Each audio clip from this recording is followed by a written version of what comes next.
Hi everyone, Tony Tonkin here from the Child Protection Party to have another live feed with you on a Sunday night. So welcome, and I hope you enjoy the conversation that we're having tonight with Avery Hilditch and Clinton DeYoung. The subject is young people in detention or youth in detention, whichever way you care to put it. And this is a particular concern to the Child Protection Party, as I am pretty much sure it's a concern to you as well. Primarily because it's an area which seems to be neglected. A lot of people aren't aware of the number of children that are in detention unless it happens to be your own. The fact that any child is in detention is criminal in itself. We're going to have an open-ended discussion, and we invite you to be able to talk to us about the things that you consider are important. We've got Jean says good morning from Scotland. So Jean, thanks you for being with us. It's great to have an international person as part of this discussion. If you can offer anything, Jean, to us as well about your experiences, please let us know. We will field questions, and we will answer questions, and we will hopefully have a lively discussion. And I need to say that this isn't necessarily about Avery and Clinton and I agreeing on this subject. If we have disagreements, you'll probably hear about it as well. So in the meantime, I'd just like to welcome the other two people to the team. So Avery, welcome, mate. Good to see you, and Clinton as well. Good to see you, Tony. And good evening. Clinton. And I've good got evening. Bit of an echo there, and I don't know where that's coming from, but I just need to sort that out. So just bear with me for 5 seconds while I work out whose that's coming from. Okay, we'll sort that out in just a jiff, and I hope that it doesn't become too horrendous, or otherwise we're kind of stuffed. I just want to have a conversation with just generally people just before we get started, guys, if that's okay. The thing about kids being in detention is that we need to find ways to be able to mitigate against any child being harmed by a system which is supposed to be caring for them and nurturing them. The child protection system in particular is that sort of system, so we're told. Our experience from working with parents and children is that that's not necessarily the case. The child protection system, with the best of intentions, tends to harm children, traumatises children, and creates the environment for them which gives them the worst possible outcomes you can imagine. The detention system is one of those systems that is likely to damage and harm children, and at the end of the day produce outcomes which are going to mean that they're going to enter into the adult detention centre later on. So the way tonight's going to work is that Avery's going to ask Clinton and myself questions. Hopefully we will be able to answer them for you. So Avery, hand it over to you. Thank you very much, Tony. I'll be asking the questions, and then I might pass any, if I ask Clinton the question, I might then come back to you and ask you for a comment. I'm going to start with you, and that you, Tony. And the question there is dead simple: have you got any information on the numbers of children that end up in detention in South Australia? Yes, I do, and I've just tried to fix that soundback which was coming through, Avery, so I hope I've been able to do that. Yes, I do. But there's one other thing too that occurred to me when I was looking at all of this yesterday, and that was that there's a group of people that we don't talk about who are in detention, which really we do need to consider, and that is particularly children that are the children of asylum seekers. Now, we know that in this particular country, we have been very heavy-handed around asylum seekers, and that there were something like 400 or 500 children in detention, and a lot of those children were on Manus Island at some particular point, and that even though some of those children were ill and brought to Australia, and sometimes their parents were obviously brought with them, those children basically remained in detention. It is a horrific experience for any child to have experienced trauma as a result of war in their particular country and having to leave their country. It's also very traumatic for those children to be locked up with their parents or otherwise, and that we send our support to all children that have been detained by this horrendous policy of both parties, both major parties in this country, and that's an issue which we particularly need to follow. I know that wasn't really the answer to your question, Avery, but it is something that I guess we need to consider as well. I hope you agree with that. So I just have some screenshots here which we will talk about, and that I think Clinton probably wants to refer to some of these as well. So there were 819 young people in detention on an average night, and this is the June quarter to 2021 is the latest stats. So they're pretty current, obviously. The vast majority, 91%, were male. More detainees, 83%, were aged 10 to 17, a rate of 2.7 per 10,000 young people in this age group. The other detainees were aged 18 or over. So 819 young people in youth detention, and that's the key here. And the other key issue around this, guys, is the fact that most of these are male. So that's one issue, I guess, that we need to try and think about and we need to address. Nearly 3 in 42, so this figure here, of young people in detention the average night in June 24 were unsentenced. And that's the other issue that we need to find some space to address. So what they're saying there is that there were other reasons why these children were in detention, apart from the fact that they may have committed a crime. So when you're saying, so I guess your question to start with, Avery, is can you provide some information on the numbers of children that end up in detention in South Australia? I guess what we can say here is that it is actually a lot. And I think that we've got some other stats, which I'll just bring up in a second, which does look up. Sure.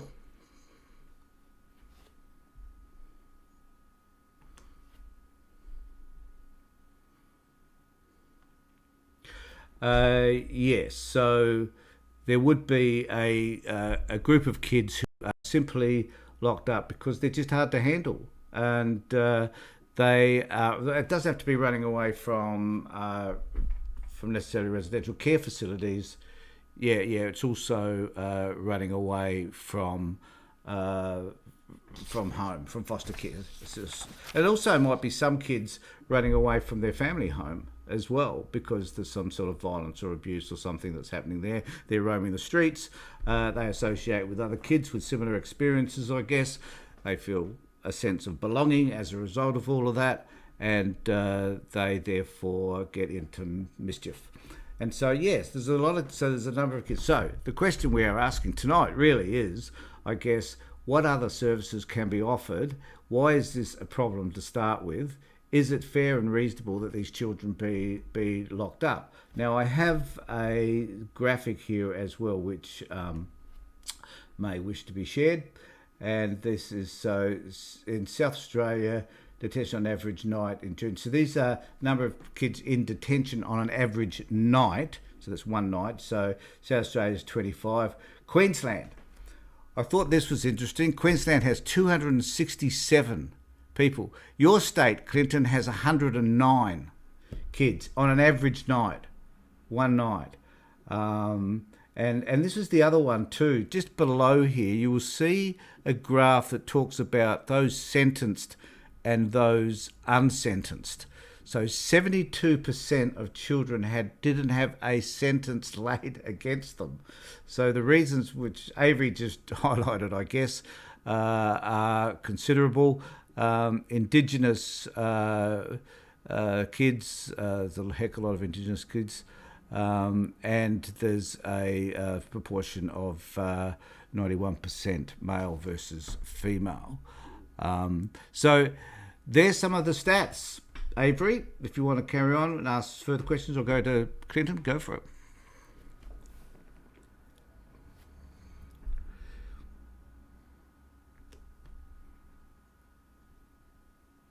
Whoops.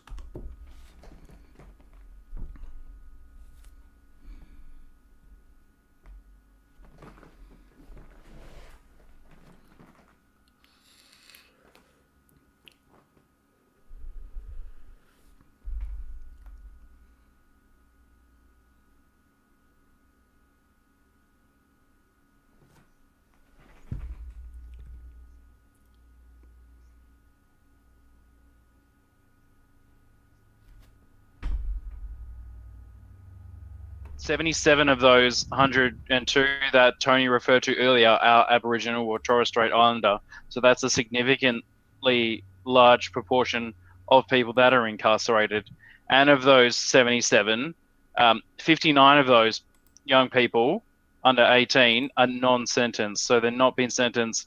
They haven't been to court. And so some of the reasons of that is intergenerational trauma from the outset. You know, if your parents don't work, if your parents, they don't study, they haven't been to school, then you're highly unlikely not to go to school, not to finish high school. You're going to end up in the child protection system. And then when you graduate from there, you're going to go on to the prison. And I just want to raise one particular point there too. Sorry, you're a bit echoey. I sorted that one out in the end, Clinton. But is that of Indigenous people, there's 49%, and non-Indigenous was 50%. And I just want to raise the really important issue there is that Indigenous people are 2-3% of our population. Yet here we have such massive numbers of kids that are Indigenous that are in care. Do you want to comment on that too, if you wouldn't mind, mate? Clinton?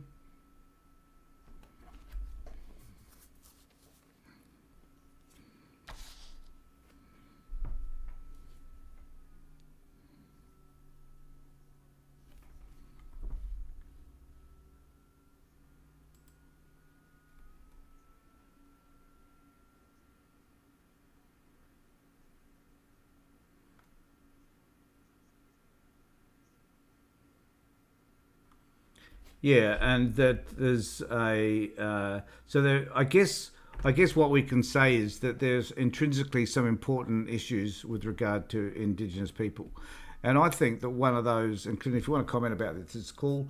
I think one of those is the sense of lack of culture, which tends to bring about a lack of belonging. And if there's any Indigenous people that want to talk about the impact that their lack of culture has on them, please let me know. There's also an issue around isolated communities. A lot of stuff happens in those communities. There's often perhaps a lot of alcohol abuse, a lot of domestic violence and other things that are occurring as well, and issues which never get addressed. And as long as those issues never get addressed, then there will be kids that will tend to get into trouble. I think the other problem here, Clinton, if you can talk about this for a little bit too, is the lack of services provided in some of these areas as well. And it just seems to me that often we don't have the will to rectify some of these issues in Indigenous communities because we have some sense of reluctance in terms of handing the solutions to those particular problems to the people themselves, the Indigenous people. Just wondering if you've got any thoughts on that. Clinton.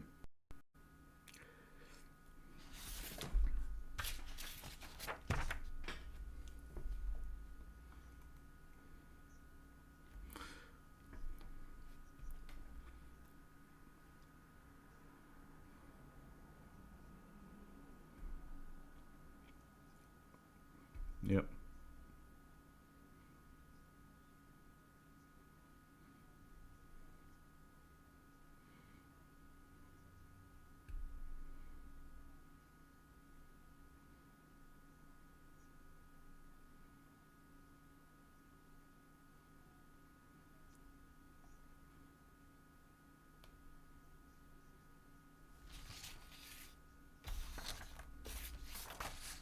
Yeah, run by Aboriginal people too.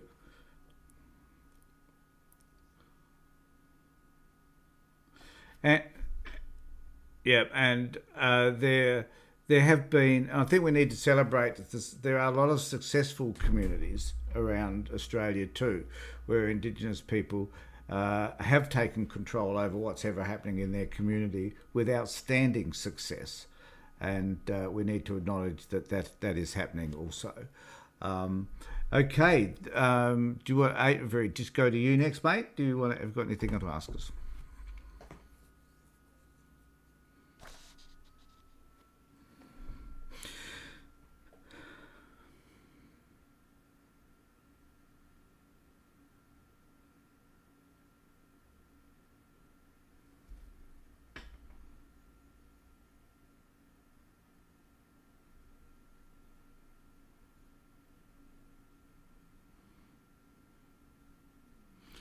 Well, I reckon this could be a really quick answer because the answer is no, which means I don't need to answer the next part of your question.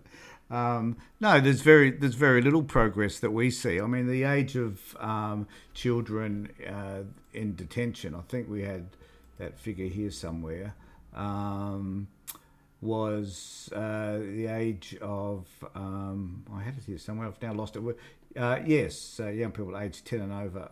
So young kids can be incarcerated from the age of 10. So where do we see the government working to have that age limit changed? In some Scandinavian countries, it's 18.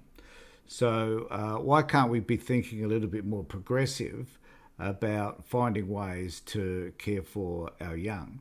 The interesting thing, I think, here in Australia is that if we have kids that are getting into trouble, that we tend to abdicate, I think as a community, we tend to abdicate that responsibility and pass that over to families. And if they fail, then we pass that responsibility over to the system itself, which is either the child protection system or the police, or both.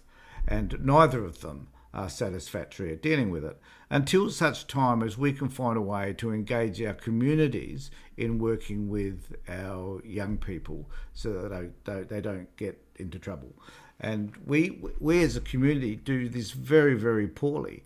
I mean, there was a time, dare I think about my past, but there was a time when roaming the streets and being out there as a young person was more than acceptable. It was encouraged. Today, it doesn't seem to be encouraged enough. There are not enough sporting communities that are connecting with their direct community to get kids involved in sport. There aren't enough community centres being built in order for kids to go to enjoy reasonable activities, and there aren't enough youth workers and other workers to work with those children either so that they can develop a positive sense of self. So there's a number of things I think that are lacking, and no, I don't necessarily agree with what she has to say, but I do want to quote something that Penny Wright did say, and that is the phenomenon of young people in care ending up in youth justice is heartbreaking, she says. So this is the Commissioner, a common across Australia, but this is the first time this type of intensive targeted advocacy work has taken place in South Australia, and probably nationally, she writes, is talking about this project that apparently. So when one thinks about the fact that they're celebrating now something which was a new project which was taken up, I think, last year or the year before, which was working with kids. Now, I want to know, how long has this government been in power, and why is it just now that they're taking up some sort of policy that's an incentive to work with troubled kids? Kids have been troubled for years, for decades, for centuries, and suddenly they realise that it's a problem and they're starting to do something about it. So she writes also, a report published on her website states that significant resourcing pressures are hindering the ability of the Child Protection Department to support children in state care who end up in the youth system. And I just thought that was an interesting comment. A report published on her website says, because this is in Daily article, I think, significant resourcing pressures are hindering. So there's the other issue. Avery, what in the hell does that mean, that there's these resourcing pressures? So do they not have enough staff? Do they not have enough staff willing to work with kids? Do they not have enough staff who have got the skill set to be able to work with children? Do they not have enough money to be able to fund these particular processes? So at the end of the day, my answer to you is no, but this is the reason: because the system does not have the will to be able to work with these kids or to resolve the problem.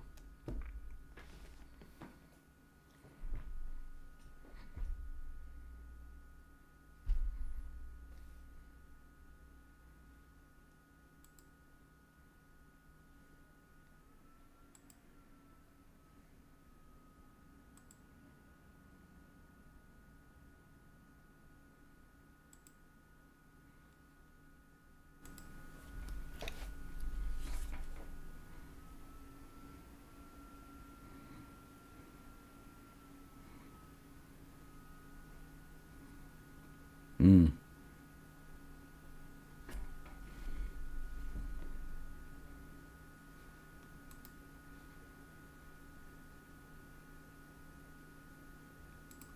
Yep, I just wait. You might need to say that a bit again because I realised your mic was off. Just say that bit again. No, the mic was off at my end, mate. Sorry. The government, being in government, this one, my answer is too long. And the to the other one, the about the pressures that they're facing, I think that because this government has shown that it would rather spend $662 million to build a basketball stadium rather than put it into useful things that will benefit the community, such as social housing, or the putting some of that money towards funding the initiatives that you were just talking about, such as putting it into sporting clubs or whatever to help keep the kids off the streets and that. Yeah, and what about you, Clinton? Do you have any views about how resources could be better used as a social worker in particular? Like I've been to look at what sort of training is required in order to work with kids. You're a young person yourself, and do you think that it's important to have specific youth work type training?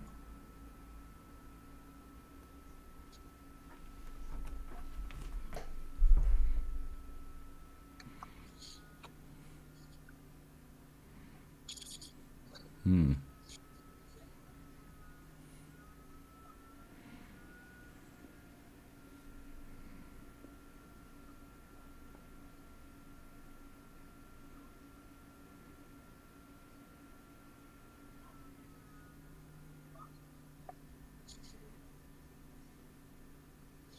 Yep, absolutely. And one way that could be addressed, Tony, I think you might agree, would be if they were all required to be registered professionally. Yeah, well, of course, social workers in South Australia now we're moving in that direction, thank God. But then there are lots of other people that are professional. Like I have a lot of time for youth workers. I think the youth workers can be at the forefront, a bit like teachers. They can mentor children. Children can learn from them. They can present appropriate values and beliefs that children can attach to. They can connect with kids in a way that sometimes parents can't, and that even sometimes the peers can't. So I admire youth workers, and maybe youth workers need to have some sort of registration or certificate, or at least a TAFE certificate, to be able to demonstrate that they are actually qualified in that area as well. And of course, we know that these people need to be well vetted as well, also, in terms of past history and involved with the criminal justice system. Avery, go on. Right. Yeah. A few minutes ago, Clinton, Tony mentioned the age I think it was 10. If the age is to be raised, what age do you think it should be raised to?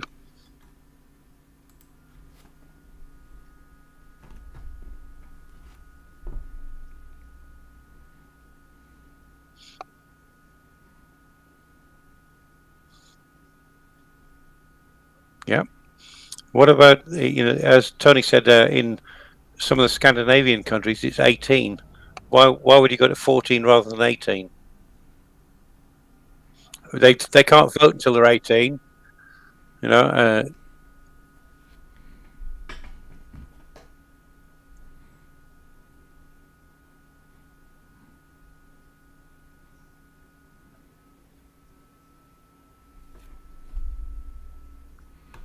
Well, they do. Well, I guess the point is that they do it in other countries. Why couldn't we do it here? Clinton, why couldn't we? Why? Look, sometimes I think governments need to take a giant leap forward and just say, bugger it. We're going to do this thing because we believe it's good, and then everybody follows. Surely that is good leadership. If we're going to, if we say, okay, we're not going to incarcerate children at all, which is basically what they've said in Scandinavia or whatever, maybe then we could look at other policies. It forces governments then to implement policies that are in kids' best interests, rather than using a tired, dysfunctional system to do the work that the government's too lazy to do, basically. That is, politicians are too lazy to do. And so perhaps we could just push it a little bit more and have people like us, if we're in Parliament, this is something I guess we could probably look at, is producing a different age group. Now, I don't disagree enormously with Clinton either. I'm just saying that I think that we could very well be looking at. 10 is far too young. A 10-year-old, is hardly mature and very easily influenced. And I know that when these kids, whether it be 10 or 14, when they go into detention, they meet other kids that are pretty hardened to this system, and they find that it's easy to pick up some of those behaviours and then emulate those behaviours when they're outside the system. And outside that system, they reconnect, they get into further trouble, they revisit the system when they're older. Someone once told me, detention centre is like the high school, but adult jail is like the university. So they're in a training program to go off, and we need to break that cycle somehow. And Clinton, I'd like to ask you, why do you think that, the question Avery asked me earlier, what do you think it is that there are so many, that kids find their way into detention anyway?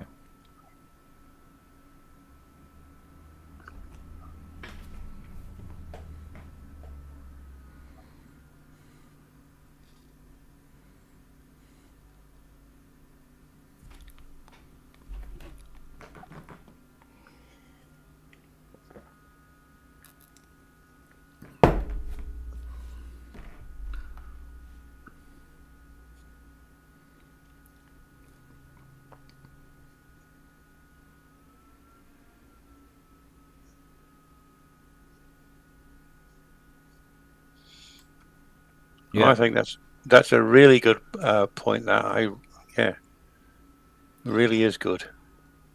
And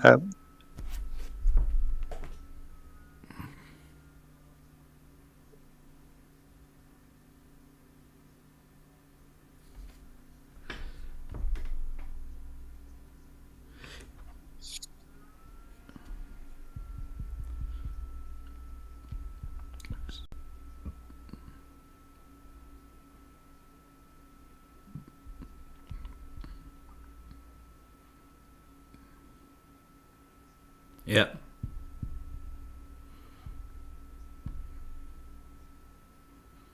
That's a fantastic point, because for a lot of kids, that's the safest place that they have.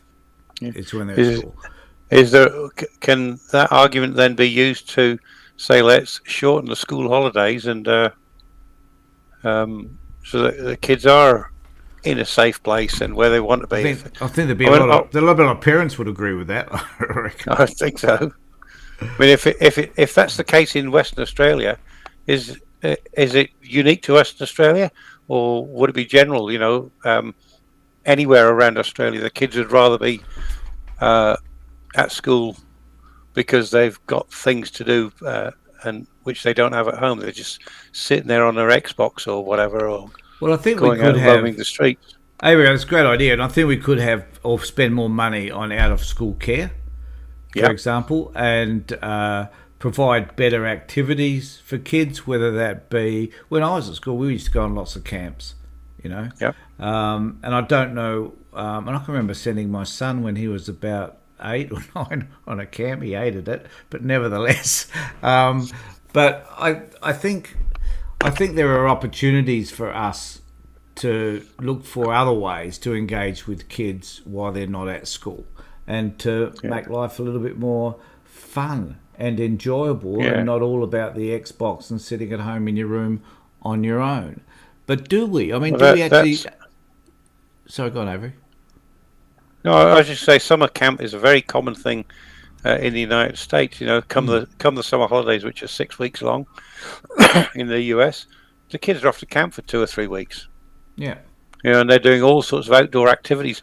Outdoors is going to be good for them straight away, because they're out in the boondocks somewhere and learning about learning about life, if you know what I mean, living, enjoying themselves, out camping, learning about the wildlife and plants, and all sorts of other stuff. Yeah, and I know there was the Flinders Project, wasn't there, where they used to take. I think it still operates actually, where they would take a lot of kids that were at risk of being detained.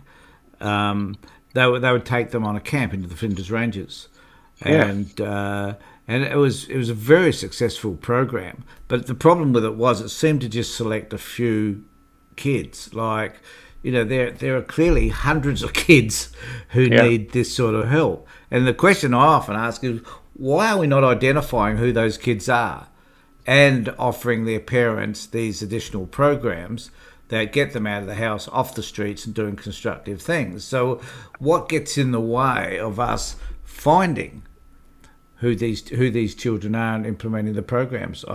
It's beyond me. The Flinders Project is still running. I've just looked it up, and I've just shared a link to it. Yep, I think Prince Philip was the it was like the Duke of Edinburgh Awards. Yeah. Well, Duke of Edinburgh Awards, I think, were associated with it. I think, to some extent. Anyway, so why aren't we, and I think we need to celebrate that perhaps Prince Andrew isn't a part of that anymore either. So it's something to be celebrated. Is he still a prince? I ask myself. No, not really. No.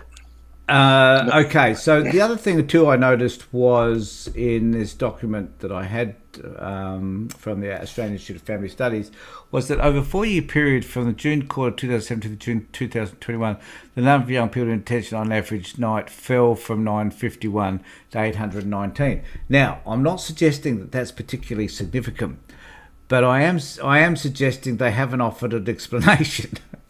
So, how in the hell does that, was there something happening that we need to know about that was creating that less number of kids, where they just, I don't know, where there was the department. See, this is the other problem, and I don't know what you think of this, Clinton, but the department, if they can't find a place for a child, so they haven't got a foster care placement, emergency placement, a kinship carer, or they haven't got a hotel where they can put a kid and therefore staff to look after it, they pop them in detention centres. Do you know whether that happens in WA as well?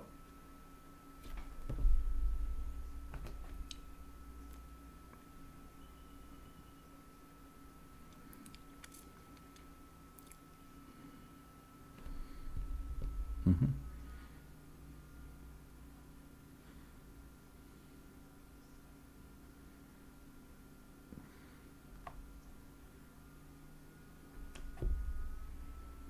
So you're saying it's a prison?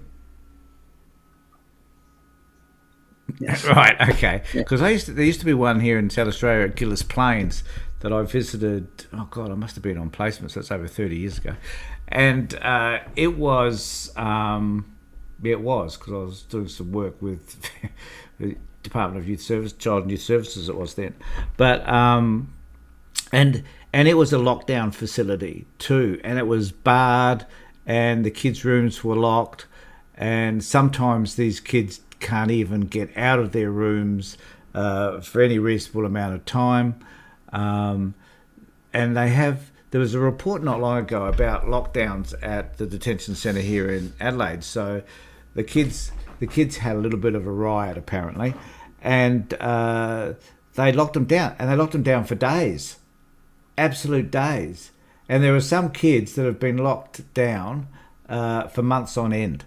And I just want to know who makes inquiries into what's happening for these kids and how they're treated. Because there was the case in the Northern Territory, wasn't there? And I've forgotten the young bloke's name now that was incarcerated, and that Dylan. Dylan, yeah, I forgot his surname. Can't remember his last name, but yeah. So and that sparked an inquiry into the detention centres, youth detention centres in the Northern Territory, and then you wonder, as a result of the inquiry, I saw another report not long ago, but basically said that nothing's changed. So we know the system's stuffed, we know that the people working in this system damage kids because they put bags over their heads and strap them down in chairs and lock them away for days on end. So they're prisoners, basically, even though they may not have committed a crime.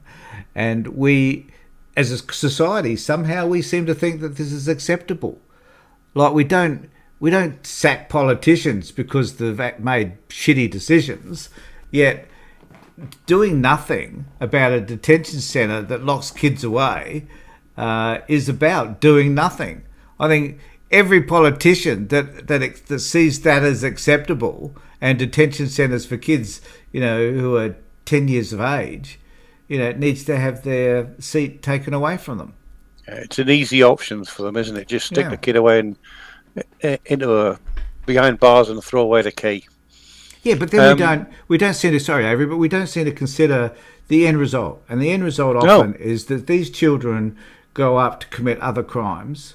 They murder people, they rob people, they get into drugs, they deal in drugs, they wind up doing some horrific shit, including having horrific relationships with women, and then destroying their lives. And then they have children, right, who because of this adverse parenting wind up becoming part of the system as well. And at some particular point, we have to say that this cycle has to be broken. Any thoughts? Avery, have you finished with your questions yet? Because I've rambled. I know, I've got one question for which I'll put to the two of you. Mm-hmm. If either of you were elected, we'll start with Clinton, so you can have the last word as always, Tony. Okay. Clinton, if you were elected to Parliament, what change, with respect to this particular issue of children placed in detention, what change would you want to see made?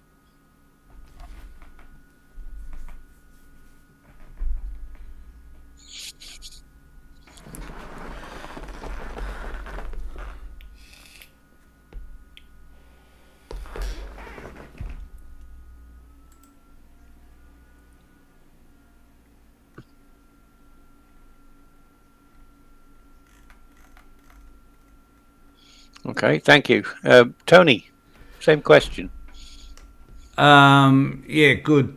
It's a good question. I think I was certainly would be looking at the age, changing the age of kids in care, and making sure that kids in detention. Detention, rather. Sorry. Yep. I'd like to change the age of kids in care too. But I'd also like to be able to influence some of the spending proposals in relation to how we're going to deal with this issue, and that certainly a lot of money and a lot of resources need to be spent primarily on these kids.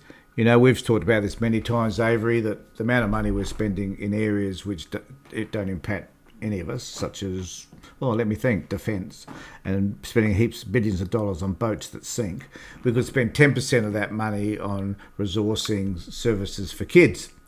And that would make a significant difference in terms of the outcomes, because this problem. Okay, you're not going to get 100% of children behaving appropriately, or 100% of parents finding better ways to parent, or communities understanding this problem. I understand all of that, but even if we rectified 10-20% of the problem, so instead of 890 kids in care per night around Australia, we only had 600 or 700.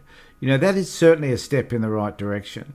And there could be lots of lessons we could learn along the way about how to do it differently. One of the biggest problems I think we've got is the way we do not value children. As a society, as organisations, we say we do, but we don't.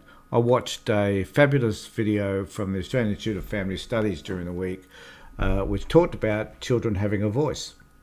And it was evident from that particular seminar that even though the professionals will say children need a voice, the operationalising of that is non-existent, basically.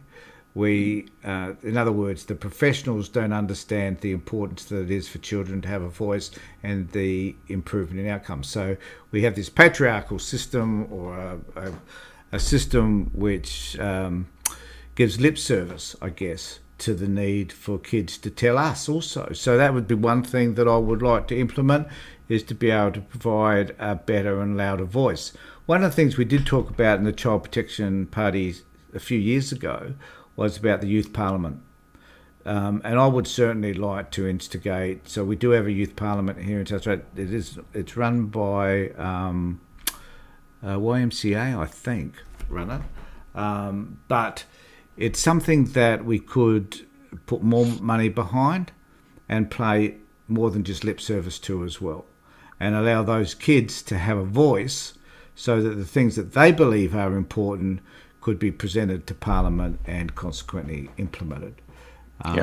Because kids, kids regardless of their age, have got incredible insight, and they tell us how they feel, they tell us when they feel safe, they tell us what makes them feel unsafe.